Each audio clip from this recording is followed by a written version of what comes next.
Abra comigo a sua Bíblia, por favor, no livro de Lucas. Livro de Lucas, capítulo de número 15.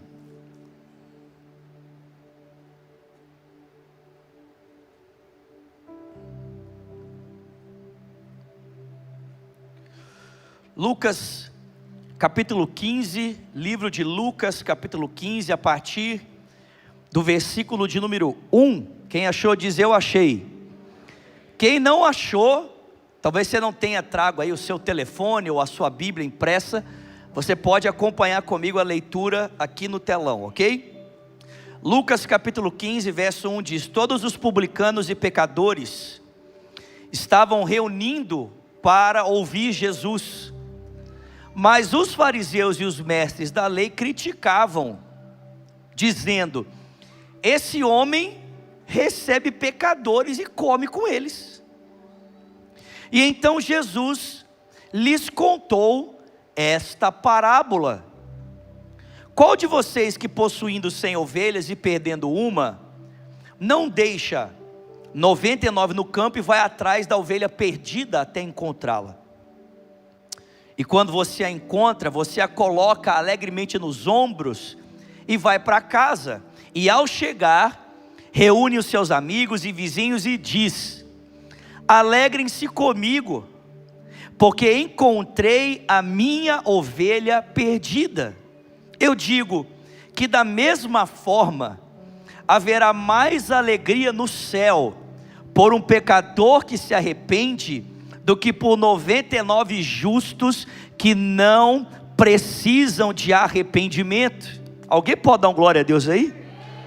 Ou qual é a mulher que possuindo 10 dracmas, a dracma era uma moeda de prata pequena que equivalia a uma diária de trabalho.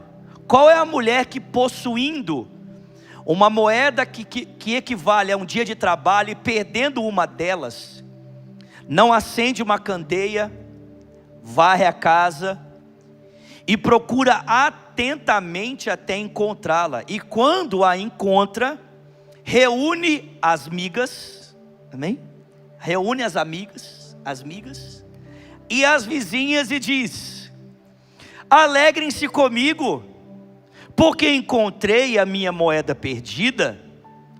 Eu digo que da mesma forma a alegria na presença dos anjos de Deus por um pecador que se arrepende. E Jesus continuou: e um homem tinha 2 filhos. O mais novo disse para o seu pai: pai, eu quero a minha parte na herança. E assim ele repartiu a sua propriedade entre eles. Não muito tempo depois, o filho mais novo reuniu tudo que tinha e foi para uma região distante, e lá desperdiçou os seus bens, vivendo de maneira irresponsável. Depois de ter gasto tudo, houve uma grande fome em toda aquela região, e ele começou a passar necessidade. Por isso foi empregar-se com um dos cidadãos daquela região, que o mandou para o seu campo para cuidar de porcos.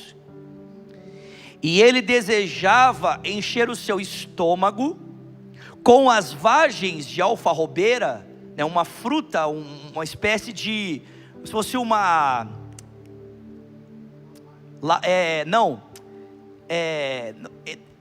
ervilha, aquele negócio, vagem, uma espécie de uma vagem. Ele desejava encher o seu estômago com as vagens de alfarrobeira que os porcos comiam, mas ninguém lhe dava nada. Caindo em si, ele disse: quantos empregados do meu pai têm comida de sobra, e eu aqui morrendo de fome?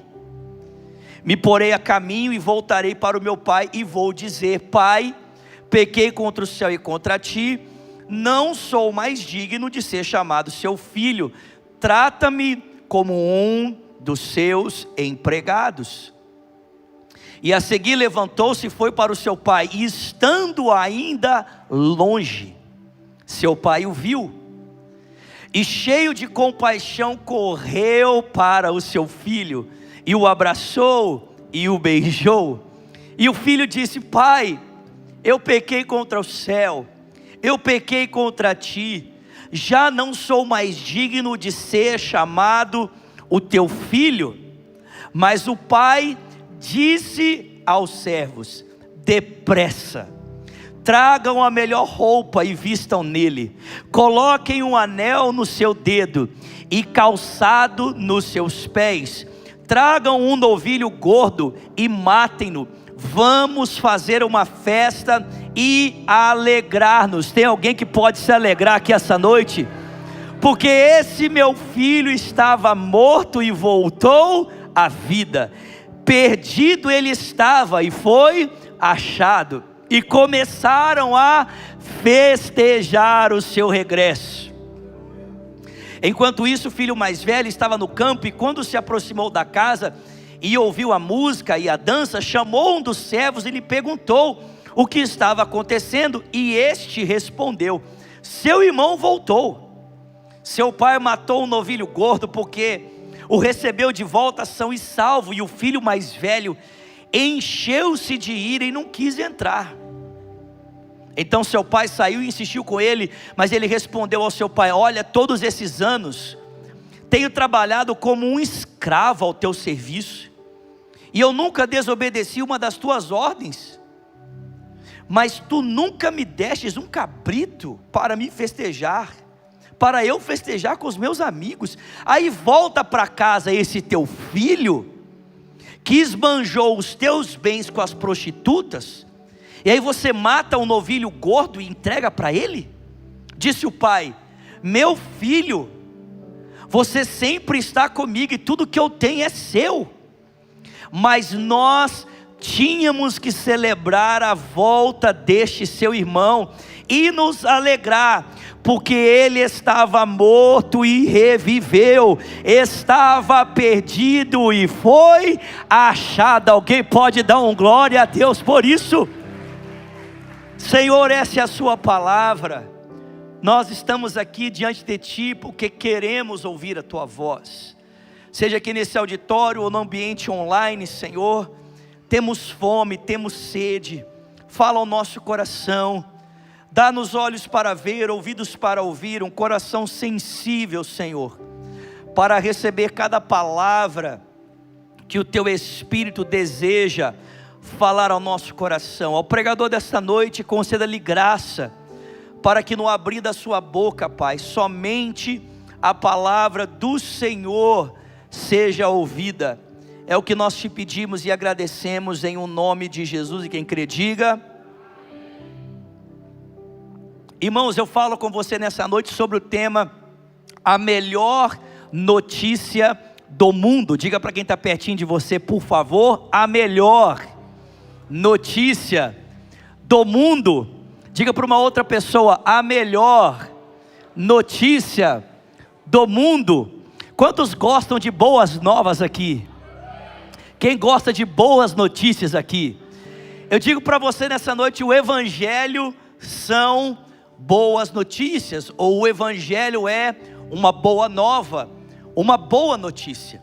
Mas é importante perceber para quem Jesus estava compartilhando essa boa notícia, para que a gente entenda o sentido do que ele está falando. Porque muitas vezes a gente pensa que Jesus está compartilhando essas histórias para falar com os pecadores que estavam ali à volta de Jesus, sendo impactados pelo seu ministério. Mas na verdade, Jesus conta essas três histórias para responder a uma pergunta que estava sendo feita a ele. E essa pergunta não era feita pelos pecadores, essa pergunta era feita pelos religiosos.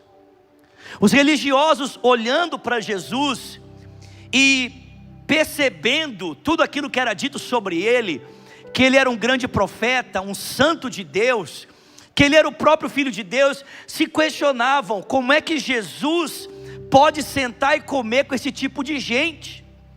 Porque eu não sei se você percebe, mas Jesus ama conviver com gente complicada. Sim ou não? Diga para quem está pertinho de você: Jesus ama conviver com gente complicada. Quem é que já percebeu que Jesus ama conviver com gente complicada? Levante sua mão. Você se olhou no espelho hoje?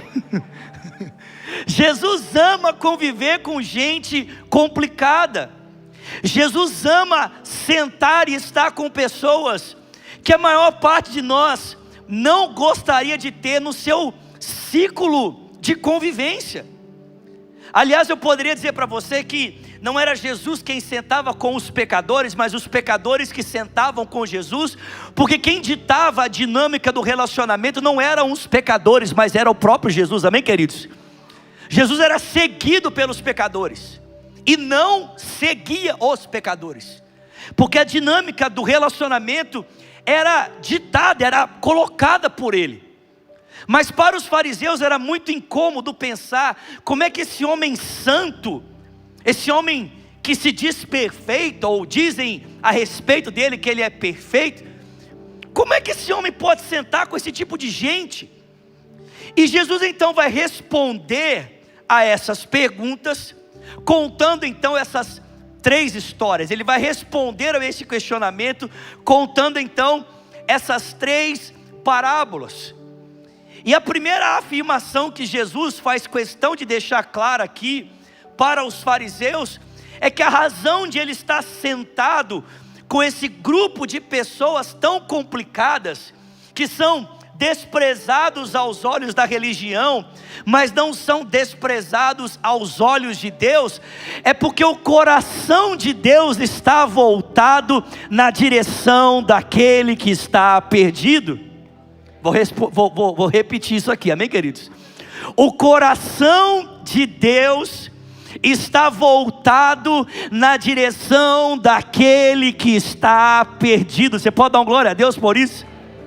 Jesus diz: eu não vim chamar gente sã, eu vim chamar gente doente. Eu não vim para os que têm saúde, porque esses não precisam de médico. Eu vim para aqueles que estão doentes, porque esses precisam de médico para curá-los. Irmãos, a razão de nós estarmos aqui essa noite não é porque nós batemos no peito e dizemos para o mundo à nossa volta que nós somos melhores do que quem está lá fora. Não, a razão de estarmos aqui é porque nós admitimos que estamos doentes e precisamos de Deus na nossa vida. Nós estamos aqui porque reconhecemos que somos fracos e na nossa própria força não há em nós nenhum tipo de capacidade, mas existe um Deus que pode todas as coisas, e a Ele nós submetemos a nossa vida, para que Ele possa fazer em nós tanto o seu querer, quanto a sua vontade. É verdade que nem sempre essa santidade aparente dos fariseus, dos religiosos, dava a eles o direito de julgarem as pessoas que estavam ali, porque nem sempre o discurso coincidia com a realidade do coração.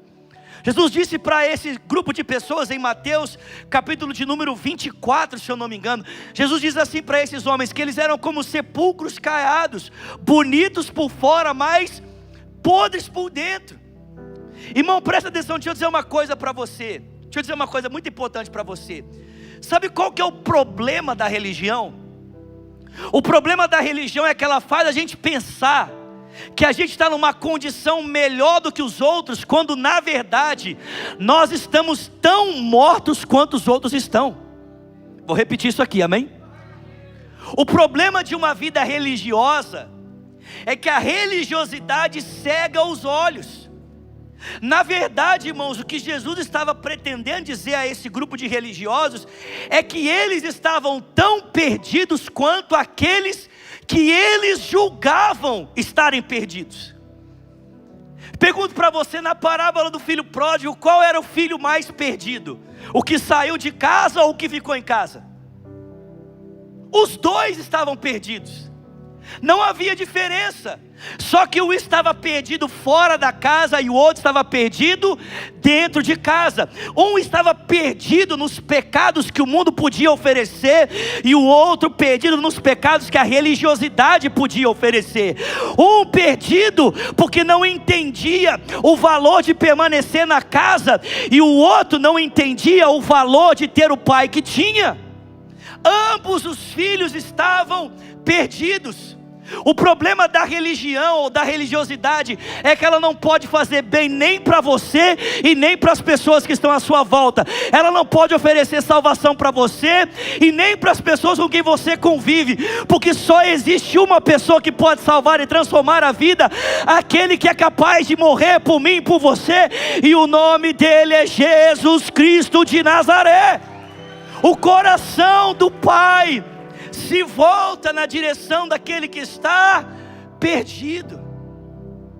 Para nós, muitas vezes perdido é aquele que nós rapidamente, pelos valores da moralidade, olhamos e dizemos: esse está perdido.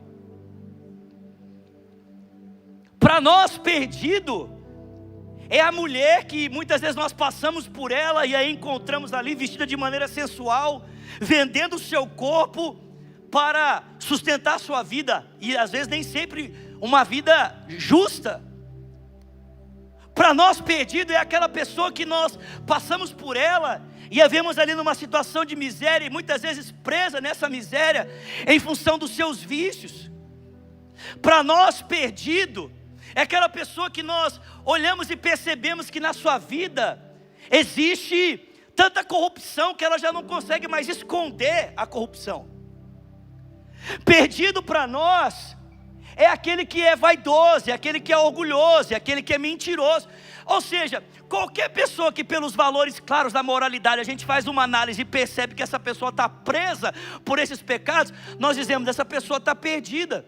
Mas irmão, deixa eu dizer uma coisa para você: o perdido também pode estar dentro da igreja, o perdido também pode estar dando dízimo e oferta, o perdido também pode estar orando, o perdido também pode estar frequentando o culto, porque todo aquele que não confia na graça de Deus para estabelecer um relacionamento com Ele, essa pessoa está perdida. Aquele que não confia suficientemente no sacrifício de Cristo, acreditando que tão somente por meio de Cristo eu posso ter acesso à presença de Deus, essa pessoa também está perdida. Você pode ser o maior religioso de todos, mas a sua religiosidade não te dá acesso à presença de Deus. Não existe nada que o homem possa fazer que garanta a ele acesso a Deus. A única coisa que garante que eu e você podemos entrar confiadamente na presença de Deus é o sangue de Cristo que foi derramado por mim e por você na cruz do Calvário. Diga glória a Deus. Então você pode ser bonitinho, lindo, tipo eu. Mas irmão, se nós não confiamos em Cristo, nós podemos ter uma família perfeita, a família Doriana. Lembra disso? Quem lembra de Doriana aqui?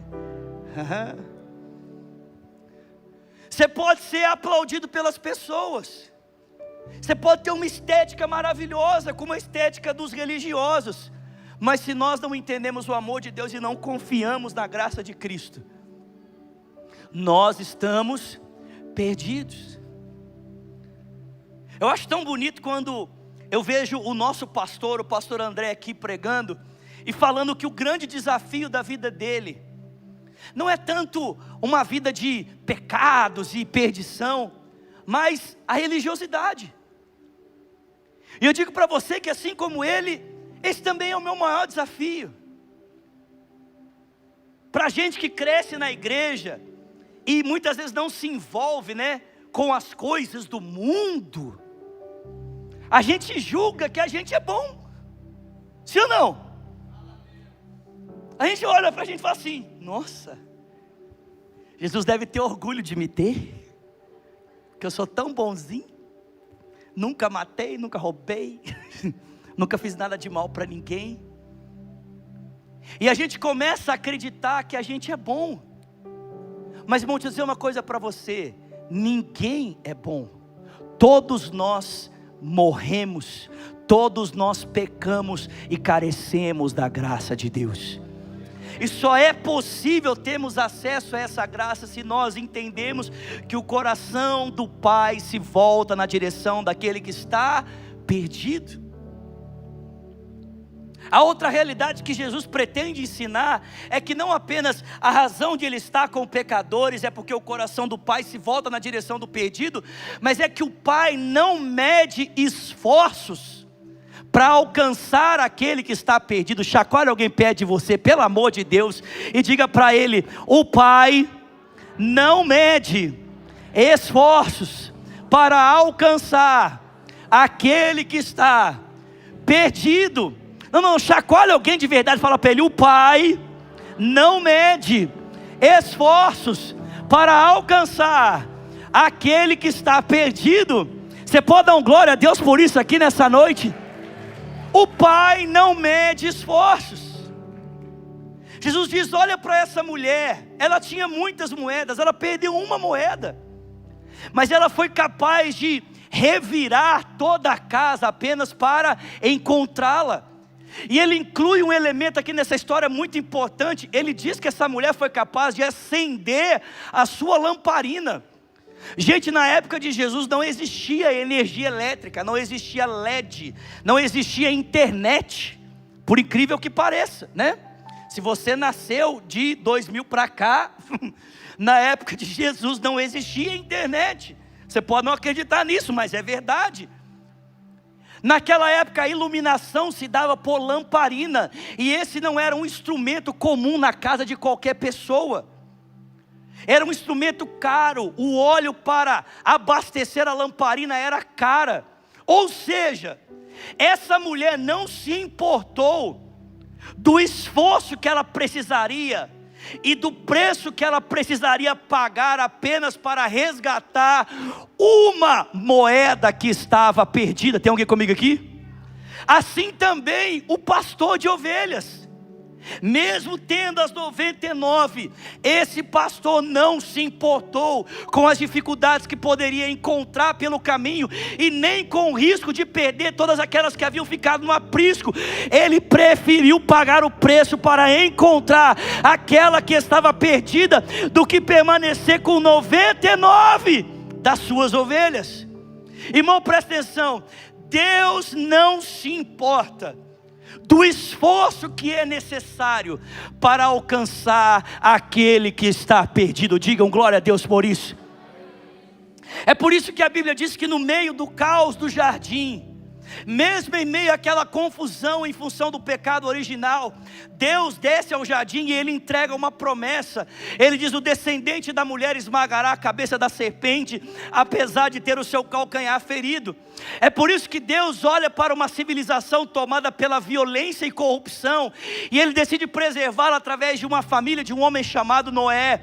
É por isso que Deus preserva um menino chamado Moisés de um infanticídio, para treiná-lo na corte do faraó e posteriormente no Egito, para levantá-lo como libertador de um povo que herdaria uma terra prometida. É por isso que Deus deu a esse homem chamado Moisés uma maquete que iria providenciar um modelo, ainda que imperfeito, de um local onde a relação dele aconteceria com esse povo. É por isso que Deus levantou Israel como luz dele para as nações da terra. É por isso que Deus enviou profetas para pregar a sua palavra, para trazer Israel de volta. É por isso que Ele levantou um homem no deserto chamado João Batista, para dizer: preparem o caminho para o Senhor, porque eis que o Cordeiro de Deus vem. E é por isso que Deus desceu da sua glória, se tornou um ser humano e habitou entre nós, cheio de graça e de verdade. Morreu em uma cruz, ressuscitou ao terceiro dia, subiu aos céus, e Ele vai voltar para buscar a mim e a você, porque Deus não se importa de pagar o preço do esforço necessário só para resgatar aquele que está perdido. Todo esforço de Deus, todo investimento não é um peso para Ele. Deus ama o perdido. O coração de Deus se volta na direção do perdido, e Ele não se importa do esforço necessário e nem do preço que Ele tem que pagar para alcançar aquele que está perdido. Você já parou para pensar, irmão? Eu sei que você já parou para pensar, mas isso aqui é só uma forma de falar. Mas pense no preço que Jesus pagou por mim e por você. Pense na dor que Ele suportou naquela cruz, para que eu e você fôssemos resgatados. Sabe, muitas vezes pregando, seja aqui em Lagoinha ou em outros lugares, em outras lagoinhas, eu gosto de dizer para as pessoas: se você soubesse a minha história, e se você soubesse de onde eu vim, você teria certeza. Gente, eu sou a última pessoa que poderia estar aqui pregando nessa noite para você. Esses dias, nós tivemos na minha cidade natal, Bauru, juntamente eu, minha esposa, minha filha. Eu levei minha filha para conhecer a minha mãe, e ali a minha esposa pôde sentar e ouvir um pouquinho mais da história da minha família, da boca da minha mãe. A minha esposa ficou assim: eu casei com ele. Que medo. Mas irmão, presta atenção. Se você soubesse de onde eu vim, talvez você não parasse para me ouvir. Mas Jesus não se importou de pagar o preço para resgatar um pecador como eu. Jesus não se importou de pagar o preço. Eu não sei você, mas quando eu escolhi alguém para casar, eu escolhi a melhor pessoa que eu podia. Mais alguém aqui? Alguns não levantaram a mão, misericórdia. Que medo de você, querido. Ou você vai morrer hoje à noite, ou você vai morrer daqui a pouco. Vou perguntar de novo, amém? Vou te dar a chance de se redimir, né? E eu, se fosse você, passava no Publix e comprava uma flor depois. Vamos lá. Quantos casaram com a melhor pessoa que podiam? Levanta a sua mão. Dá um glória a Deus aí, meu filho. Eu lembro a primeira vez que eu vi a Virgínia. Virgínia morava em Nova York. Eu fui convidado para pregar em um congresso. Nessa época eu morava em Belo Horizonte. E aí eu entrei, o louvor já tinha começado, e estava lá minha esposa ministrando o louvor. Aí eu já entrei, já falei assim: ô Jesus, tua glória está aqui hoje, hein? Meu Deus, a presença é forte. Já olhei e falei: meu Deus, esse vaso importado me serve, Senhor. Deixa vir aos pequeninos. Aí acabou ali o culto. Eu cheguei para o organizador do congresso e falei assim: você é aquela moça que estava cantando e tal, né? Podia, né? Estava eu e um amigo meu que morava em Nova York na época, o Guto, estava aqui hoje de manhã no culto. Falei: podia, né? A irmã tem carro, ela podia levar a gente para passear, conhecer Times Square, Manhattan. E na época a Virgínia era a única pessoa dos jovens da igreja que tinha carro. E aí o líder falou assim: ó, quer saber de uma coisa? Eu estou cansado mesmo. Virgínia, pega o pastor, o amigo dele, mais uma galera da igreja aí, e vai sair com eles. E eu falei: ei, Jesus, o Senhor já está trabalhando. Meu Deus, é hoje que o Senhor vai me tirar desse fosso de lama. Aí nós saímos, conversamos, Virgínia me mostrou onde ela trabalhava e tal. E eu lembro que eu falei assim com ela: poxa, sua vida é tão bacana, mora em Nova York. A Virgínia trabalhava numa multinacional. Falei: eu tinha um sonho assim, de um dia viver assim, uma vida diferente, né? Eu sempre trabalhei na igreja. O único trabalho que eu tive fora da igreja foi numa livraria evangélica, só para você ter ideia. Então assim, ó, pra você ver, né? Eu falei: mas eu tinha vontade assim. Ela falou assim: você está doido? Meu sonho é viver a vida que você vive. A hora que eu ouvi a Virgínia falando isso, eu falei assim: eu vou casar com essa mulher. Aí na hora de ir embora, eu falei para ela assim: minha filha, sabe o que é, né? Eu sempre tive vontade de falar inglês assim, né? Então, você podia me passar os seus zaps, para nós ficar ali, né? Pá, falando inglês. Sabe quantas vezes eu falei inglês com a minha esposa antes de casar com ela? Nenhuma. Mas deu certo, amém, irmão? O anel do poder está aqui, louvado seja. Alguém pode dar glória a Deus por isso? Com esse anel do poder nós podemos todas as coisas. Meu Deus. Eu não sei você, mas eu escolhi a melhor pessoa. E cara, foi um trabalho. Não foi fácil.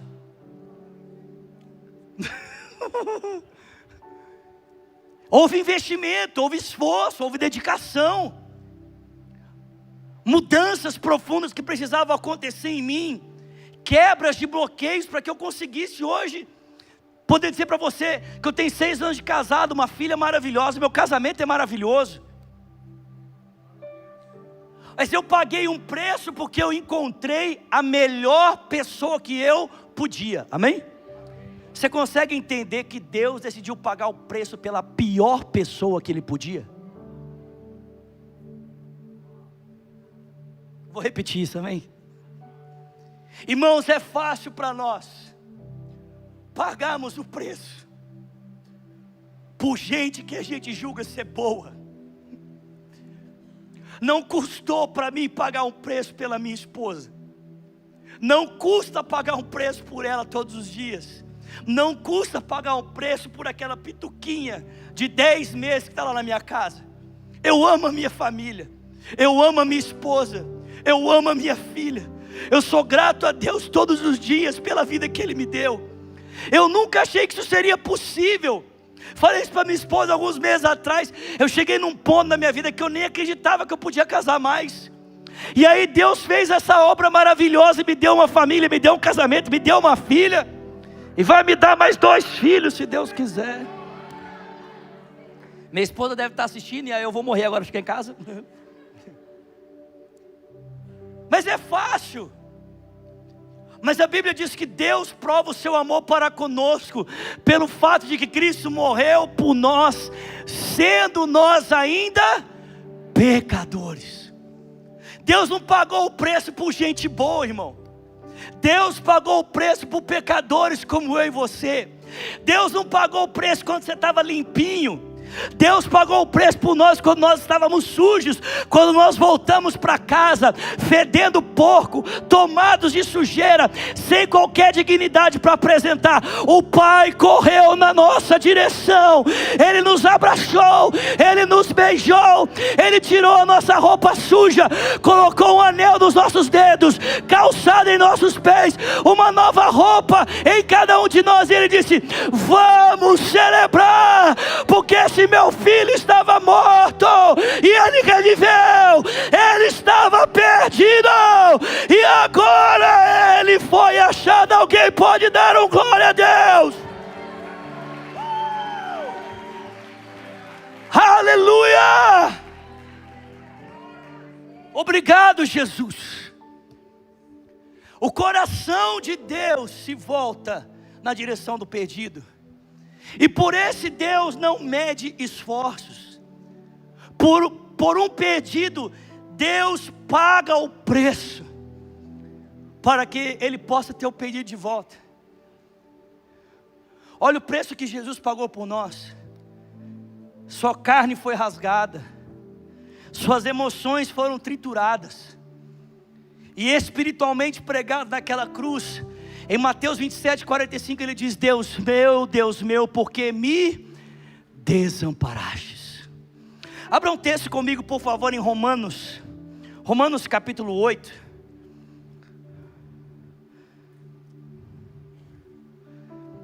Romanos capítulo 8, versículo 28. Se a banda puder ir chegando, já estou encerrando. Romanos 8. Tem alguém feliz aqui nesse lugar?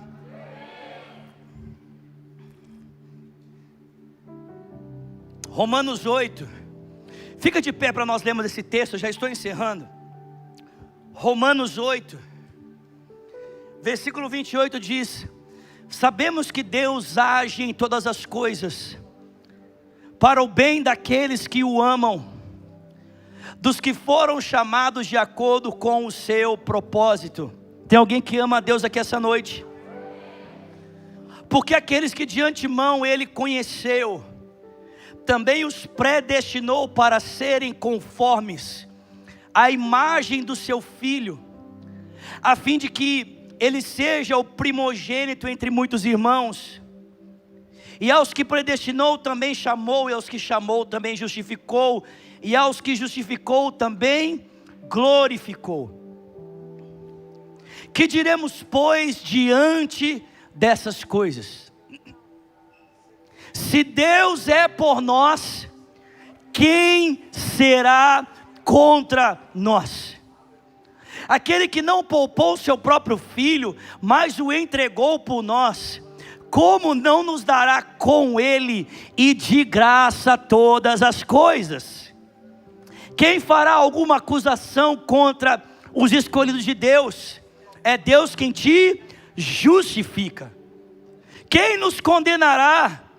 Foi Cristo Jesus que morreu, e mais, é Ele quem ressuscitou, está à direita de Deus e também intercede por nós. E quem é que vai nos separar do amor de Cristo? Será a tribulação, a angústia, a perseguição, fome, nudez, perigo, espada, como está escrito: por amor de ti enfrentamos a morte todos os dias, somos considerados como ovelhas que caminham na direção destinadas ao matadouro, mas em todas essas coisas somos mais do que vencedores por meio daquele que nos amou, porque eu estou convencido de que nem a morte, nem a vida, nem os anjos, nem os demônios, nem o presente, nem o futuro, nem quaisquer poderes, nem a altura, nem a profundidade, nem qualquer outra coisa da criação será capaz de nos separar do amor de Deus que está em Cristo Jesus, o nosso Senhor. Você pode levantar suas mãos para exaltar o nome dele nessa noite.